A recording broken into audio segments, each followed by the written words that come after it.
Well, good morning, and welcome to the Morning Report.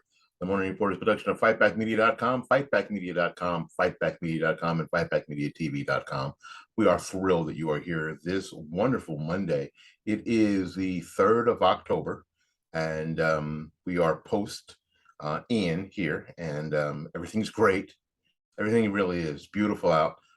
It is, I don't know what the temperature is outside, 72 degrees with almost no humidity. Which is one of those things after a big storm, especially, the weather ends up being really nice. We are blessed that we don't have cleanup here, that we have, obviously we have power, and we are good to go. The workday is started, and we are going to continue as if nothing happened, while all the time praying for those who were in harm's way, who suffered immeasurable harm, especially down in West and in Southwest Florida, Lee County, Collier County, in those areas. So we are still praying for them. And as soon as I have what I believe is a legit way for you to help them, I'm going to put that here on the program. Because it's super important that as many people who can help as possible. I know that there are some people who are waiting for the government to come in and make everything okay, but that has never been the way that these things get worked out. Without the help of just normal folks coming in and doing what normal folks do, these people are going to suffer for an awful long time waiting for government. And that's just how it is. Normal folks usually have resources and want to that maybe, and the lack of red tape to actually get things done. And without the help of people like you and I, it doesn't happen. If it all falls on the state, or if it all falls on FEMA, it takes even longer. So as soon as I find a legit way so you can help outside of the Red Cross, you can always donate money to the Red Cross. You can always do that, and you go to redcross.org, I believe it is. You can always do that. All right.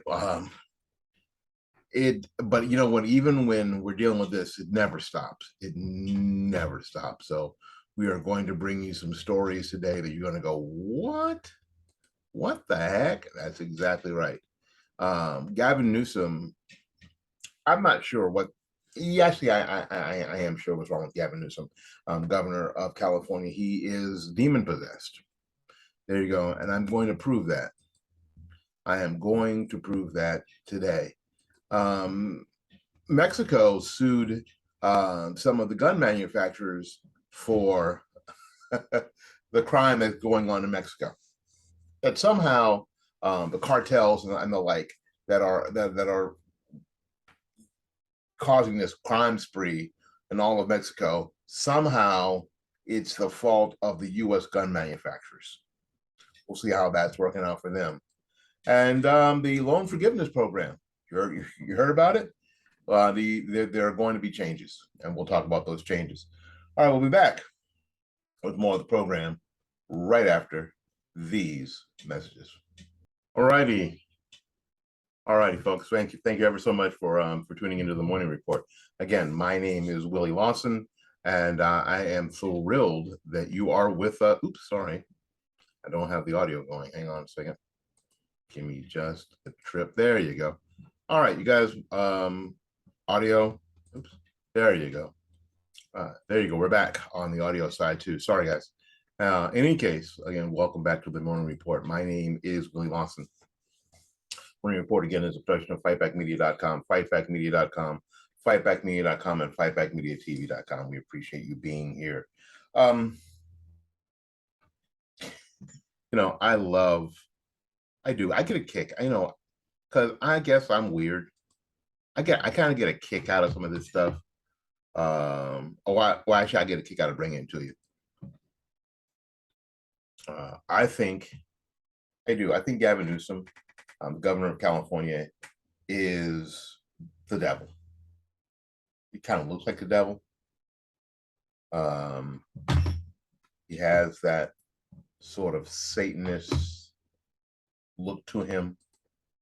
And if you're on the video, I'm going to go ahead and put a picture of him up, and you will see, and you'll be able to tell. He's got that sort of vibe to him. Here's what they're doing. After Governor Gavin Newsom placed pro-abortion billboards as part of his re-election campaign advertisement in states restricting abortions, Christians in California are responding. Gavin Newsom, as part of his re-election campaign, maybe it's not tax dollars, excuse me, I want to get that right. Christians in California are responding, and believe it or not, there's a remnant of Christians in California. On September 15th, Newsom, a Democrat, announced several versions of a billboard advertisements that will be going up across 7 states. Just launched billboards in 7 of the most restrictive anti-abortion states that explain how women can access care no matter where they live. To any woman seeking an abortion in these anti-freedom states, help me. California will defend your right to make the decision about your own health and murder your child. One of the billboards placed in Oklahoma and Indiana, which reads, "Need an abortion? California is ready to help." Also included a verse from the Bible. Love your neighbor as yourself. There is no greater commandment than these. It's quoted from Mark 12, verse 31. I don't think they know what that means.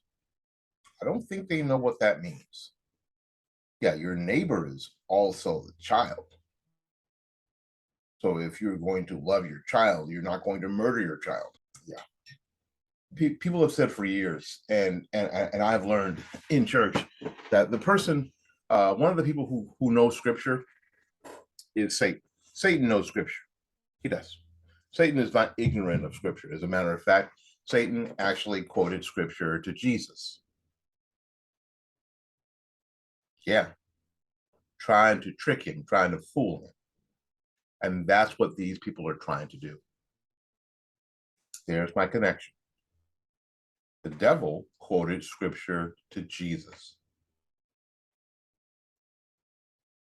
These people are quoting scripture to you to try to fool you. Pastor John MacArthur of Grace Community Church in Los Angeles responded in an open letter to Newsom on September 28th, calling the governor's actions thoroughly rebellious against God, and that the billboards promote the slaughter of children whom he created, God, in the womb.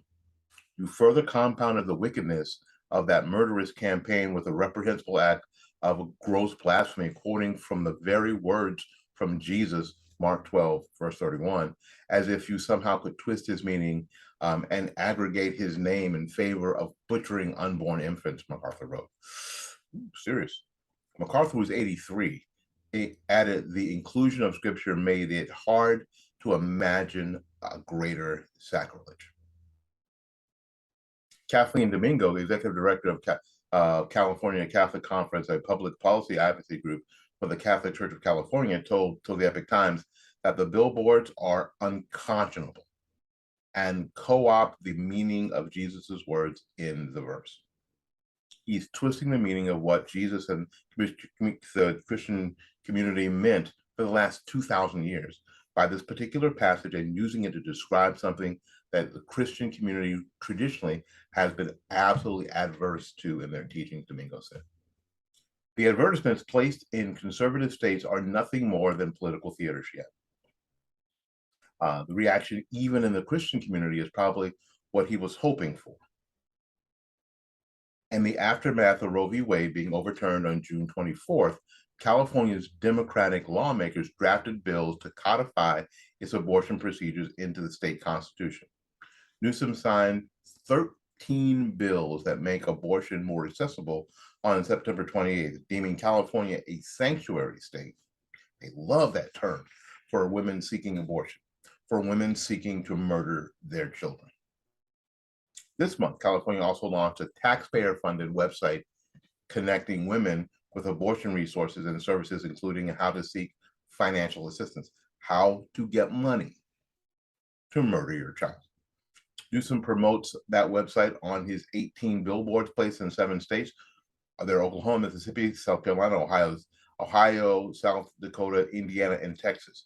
Each of these states have enacted some restrictive or some restrictions on abortion. He needs to bring that crap here. Don't do it, Gavin.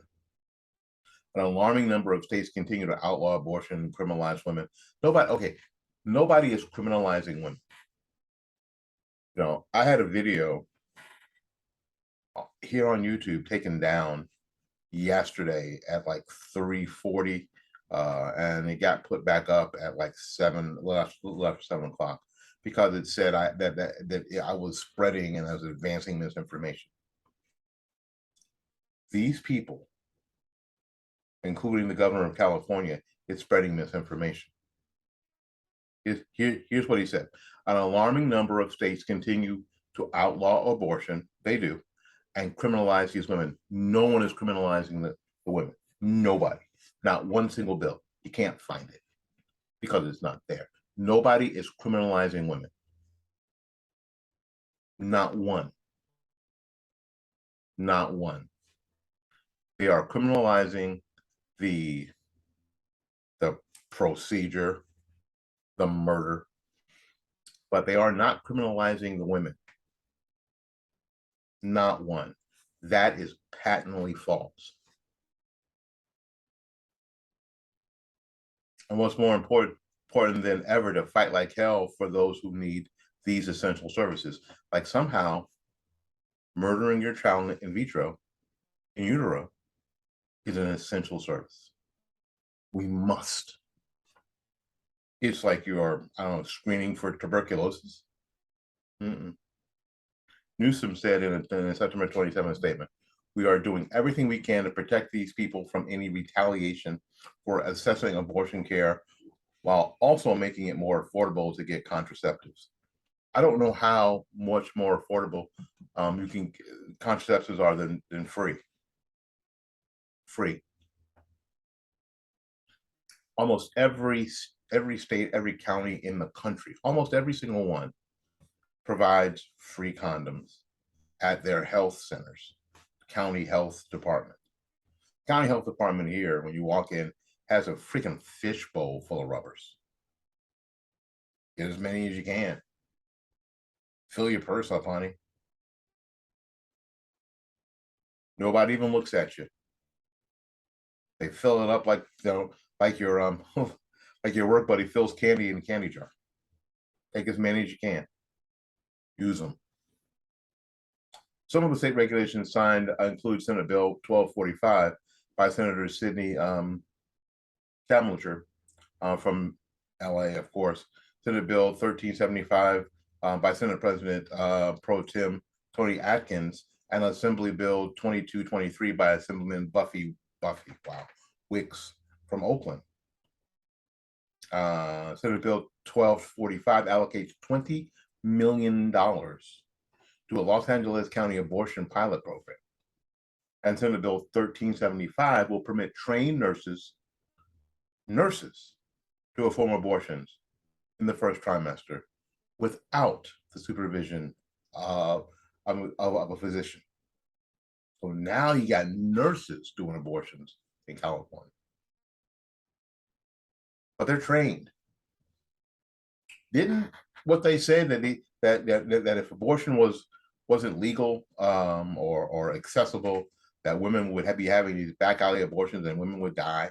So now in California, you're having these abortions, these murders, especially in the first trimester, performed by nurses, not by doctors. How many mistakes are going to be made? How many people are going to bleed out?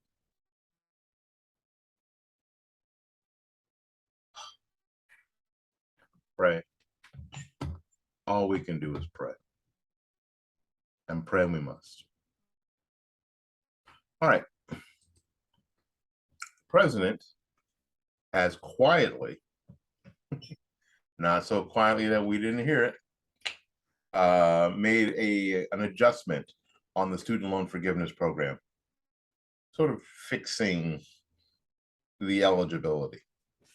The Biden administration quietly issued an update to its student loan forgiveness plan on September 29th.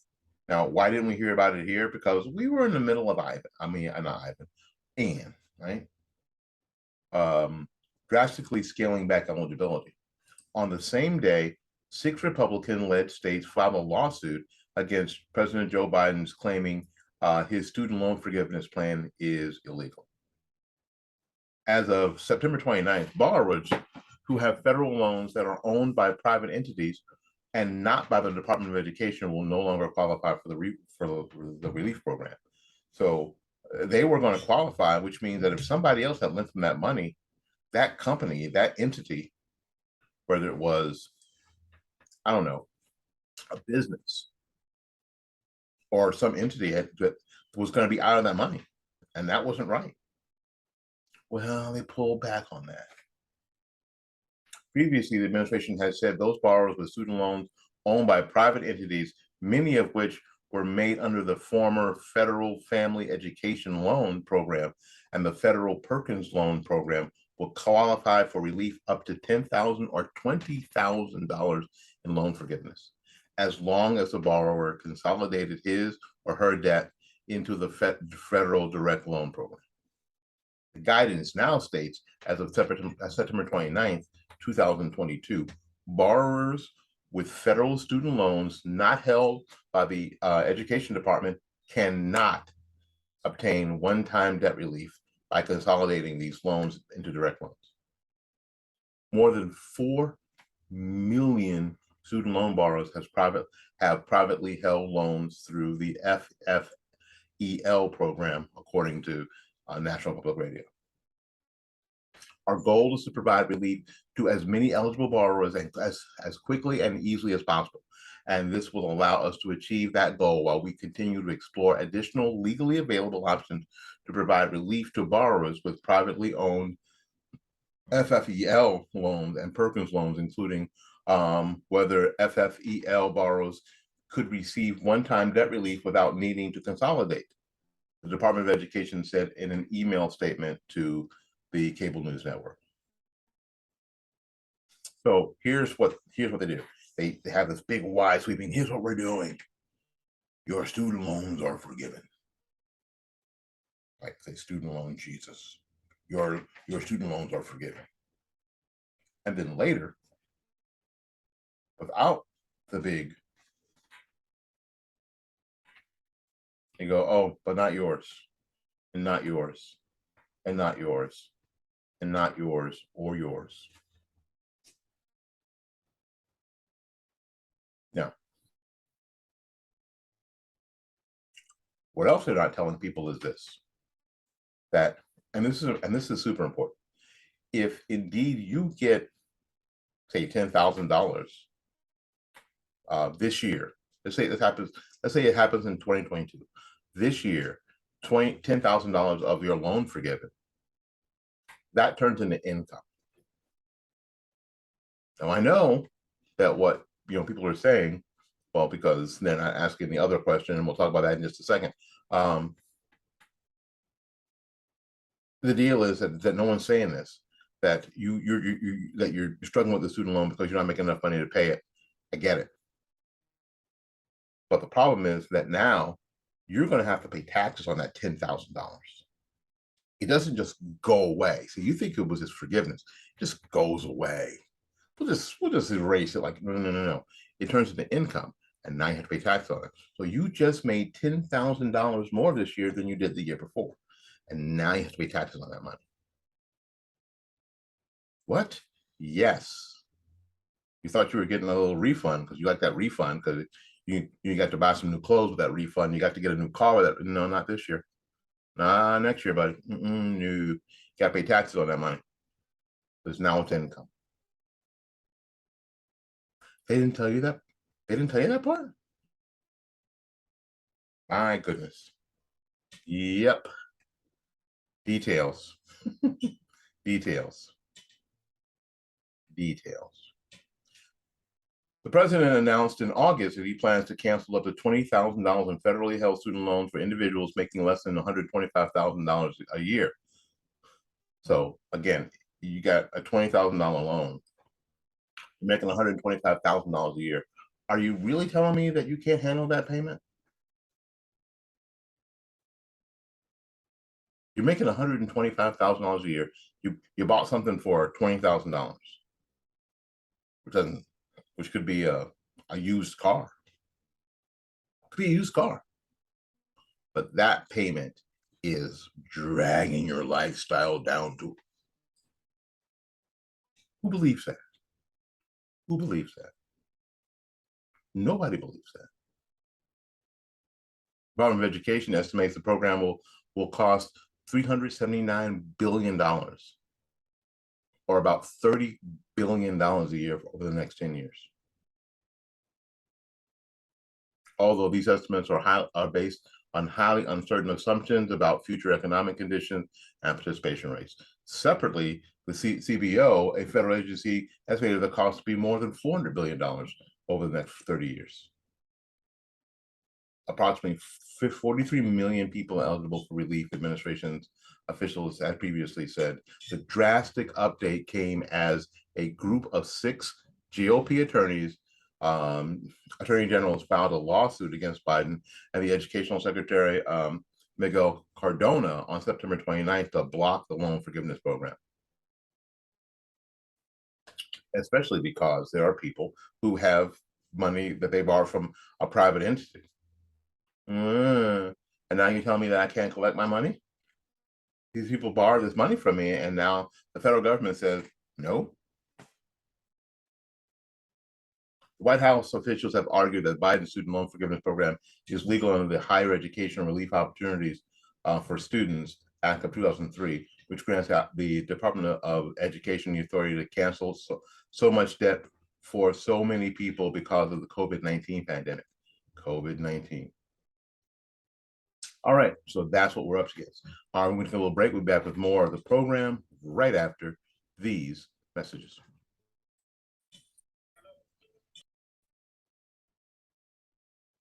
All right, welcome back. Welcome back. We appreciate you being here. All right, let's finish this bad boy up today. Let's see, that story or this one. Neither of them are good. How about this one? This is kind of funny. I teased it earlier, so I may as well go ahead and give it to you. A judge has dismissed the Mexican government's lawsuit seeking damages from U.S. gun companies for Mexican crime. That's a head scratcher, isn't it? That the Mexican government would want to sue a U.S. gun company because of crimes that people in Mexico who are Mexican commit. Excuse me? Now, I'd like to actually find out who's behind that. I find it difficult to believe that a normal person with 2 working brain cells and 1 synapse between them would think that this was ever a good idea. So it must be some sort of leftist thing, right? Some sort of leftist, U.S. leftist kind of nonsense. Manufacturers and wholesalers of firearms in the United States can't be held liable for criminal gun trafficking into Mexico. A federal judge in Massachusetts ruled in a major blow against U.S.-based gun control efforts. See, this is trying to bring down these gun companies for people who traffic weapons into Mexico. I don't know, Fast and Furious. Mexico sued Smith & Wesson's Ruger, Glock, Barrett, Beretta, Colt, Century Arms, Interstate Arms a year ago, claiming that the U.S. companies undermined that country's tough gun laws by making, promoting, selling, quote, military-style assault weapons in such a way that the guns would be appealing to drug cartels. Okay, so they would be nice, and they would be pretty, and they would be dangerous. And that's why these people of the drug cartels was like, ooh, we want those. U.S. gun control groups, again, sided with Mexico, urging that the courts to ignore the U.S. federal law. Urging the court to ignore the U.S. federal law. Let me say it one more time. U.S. gun control groups sided with Mexico, urging the court to ignore U.S. federal law. To ignore U.S. federal law and allow the Mexican lawsuit against U.S. companies to proceed. Jonathan Lowy, vice president of the litigation branch of the Brady campaign, joined as co-counsel on Mexico's legal team. Everytown for Gun Safety, a gun control group funded by the left-wing billionaire Michael Bloomberg, who wants to be president, the former mayor of New York filed a friend of the court brief in favor of Mexico. The states of California, Connecticut, Delaware, Hawaii, Illinois, Maryland, Massachusetts, Michigan, Minnesota, New Jersey, New Mexico, New York, Oregon, as well as the District of Columbia, filed a friend of the court brief supporting the Mexico's position. All these places, California, Connecticut, Delaware, Hawaii, Illinois, Maryland, Massachusetts, Michigan, Minnesota, New Jersey, New Mexico, New York, and Oregon, all, and the District of Columbia, all sided against American law. They all sided against U.S. law. Let that sink in. Those states, I'll say it slower this time: California, Connecticut, Delaware, Hawaii, Illinois, Maryland, Massachusetts, Michigan, Minnesota, New Jersey, New Mexico, New York, and Oregon, all, and the District of Columbia, all sided with Mexico against U.S. law. People are talking about, when's the Civil War going to begin? It already did. It already did. Mexico claimed up to 90% of guns found at crime scenes originated in the United States, and that the defendant companies supplied more than 68% of the guns. Mexico alleged the companies failed to prevent unlawful gun trafficking, and because these companies are somehow supposed to prevent criminals from doing crime. Help me. And demanded $10 billion in damages, according to the Reload, a publication focusing on the policies of politics surrounding firearms. But Chief Judge F. Dennis Sellier, the fourth of the U.S. District Court in Massachusetts, ruled late on September 30th that in Mexico v. Smith & Wesson Brands Incorporated, court filed, was that 20-11269, that the Protection of Law Commerce Act of 2005 shielded the companies from liability for harm alleged by Mexico. Saylor was appointed by former President George W. Bush. Why these appointments are important. Unfortunately for the government of Mexico, all of its claims are either barred from federal law or fail for other reasons, Saylor wrote.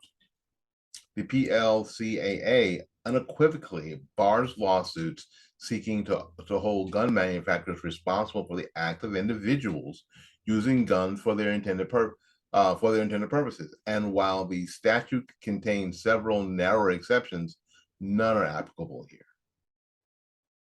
So these states, California, Connecticut, Delaware, Hawaii, Illinois, Maryland, Massachusetts, Michigan, Minnesota, New Jersey, New Mexico, New York, Oregon, and the District of Columbia all wanted this judge, to ignore U.S. law.